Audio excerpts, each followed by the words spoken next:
We all ready? Well, first and foremost, obviously we're starting this weekend, but also Illinois high school football. So from my alma mater to everybody in the state of Illinois, all the high school coaches, all high school players, parents, administration, fans, I hope you have a great weekend. It's a game that we all love. Also announced too, I'll name Tommy DeVito is going to be our starter. All right, you guys all want to know that, right? As we got into the week, there are certain things I had to do for TV and release it to certain people, and it's starting to leak out there. So Tommy's had an incredible fall camp, but I would say Art is playing as good a football as we've been around him here. The surgery he had and the rehab and all the things that the doctors and trainers did has put him in a great position. A year ago, going into our opener, had never played with BP, right? I know he played a lot of football, but really we had two new transfers kind of coming in last year. This year to have the entire spring with Tommy, to have the fall with Art and know where we've been in the past. I'm really excited to see those guys go to work. And really, from a health standpoint, really just one guy that's not a starter that would help us on special teams. Might be a questionable thing for the game, but otherwise we're very, very healthy and excited to go. What Tommy do specifically to win that job? I would say, since we ride in fall camp, Art was in spring ball, right? So wanted to see how they played off each other really once fall camp hit, and then talk to them early on, going into fall camp, just, concentrating on being the best you, things we always talk about. I think Tommy has made a big jump from last spring to where we are. Really his composure in the pocket, learn how we play the game.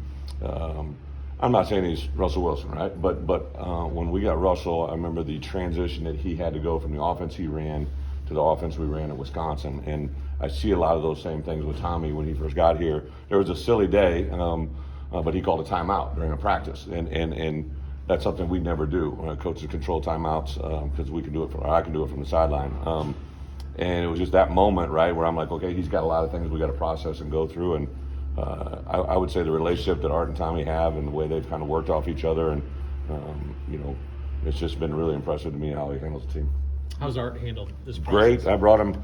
Obviously you guys will have a chance to talk to Art, but I made a big deal last Sunday to our team about Art a year ago was in the same position, and he's doing it again this year. And because he prepared the way he did, we were able to beat Nebraska. We never know when the number's going to be called. Let him be a lesson for everybody in that room, and then explain on the flip side, right, how Art got replaced by BP later in the year. So you never know when this situation is going to come up.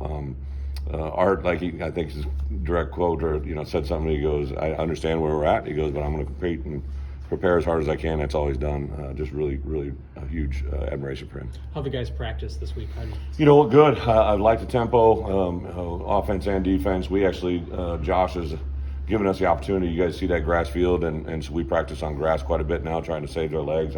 I think cumulative during camp, that's been a huge deal, and a huge appreciation to the DIA, to Josh in particular, that the support that he's given us in this building is unprecedented since I've been here. From the way we fuel our guys, the way we train our guys, the way we recover our guys, it's a really good spot, and our kids feel it, and I make them appreciate it. And I think now going into our week of the game, on Sunday night, I was like sitting back, I'm like, we look fast, we play fast, and that's different from where we were a year ago. Mm-hmm. I guess for maybe Art to be playing as good a football as you've seen from him, how much did that, you think, push Tommy in the last? Tommy, as you guys know, Tommy's a very confident person, right?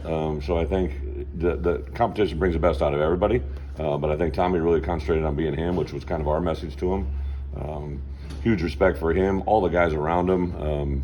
When they're out of practice, you hear guys, going back and forth, complimenting them and getting them to play. And it's just the reason I said that the other day in the press conference, I was making a big deal about, said I was excited like never before. It's because of situations like that, right? Like you see guys that are generally in a competition, but they truly want to do and appreciate each other's way they play. Can we learn any other position battles like right guard? Zai will be a starter. Zai and Isaiah Adams will be our starting guards. I would expect Jordan Slaughter to play quite a bit at guard, tackle. We'll rotate guy Josh Kreutz, I think, will play. At tackle, I think you'll see a guy like Geske roll in and do some things, but I think our guys at tight end, it's going to be a smorgasbord of Tip, Luke, and Mike Marquez. I think you'll see Griffin Moore and Henry Boyer. So yeah, it's more. I guess when you recruited Isaiah and Zaya, did you foresee maybe a situation like this where you could plug both those guys in? I knew we needed bodies, and I knew we needed good bodies, right, to compete. And they're both extremely long. So funny story. During bye weeks, we were a maniac last year on the road doing evaluations, and I got a chance to see Zai and Isaiah live, right? A live evaluation rather than film, and that was really. I think we know how to evaluate old linemen. I was with Bart, and to see his length, to see the way he played, the way he could bend and move, especially Isaiah. Zai was actually playing left tackle when I saw him because we went to look at another left tackle, and he jumped out to me on film and then to see him live. So, yeah, there's a lot of really good things that came out of that process. Is game one unique every year? There's some things that keep you up at night, worrying about before the first game? I get the question. I've never been one of those guys like anything keeps me up. I work enough. When I'm ready to go to bed, I'm ready to go to bed. But I would say that first game is always new to new players, right? So Palcho could go out of here as like the all-time leading start in the history of college football. It's still the first game for him this year, but he's been through this a lot, right? So like we go through special team scenarios, offense, defensive scenarios where you just know at times this first game there's going to be a guy that's never been in that situation that has to be tested as best he can. That's really the only concerns I have. So, you and Barry kind of talked about the leadership element in the quarterback competition this week in the fall. What was Tommy able to do to kind of be able to get the team to get behind him? Yeah, Tommy's got a personality, a demeanor that I think guys gravitated to him right away. And then what was fun for me to watch grow over the summer and into this fall camp was not just with the wide receivers and running backs. He grew, and you'd see the linemen do certain things with him.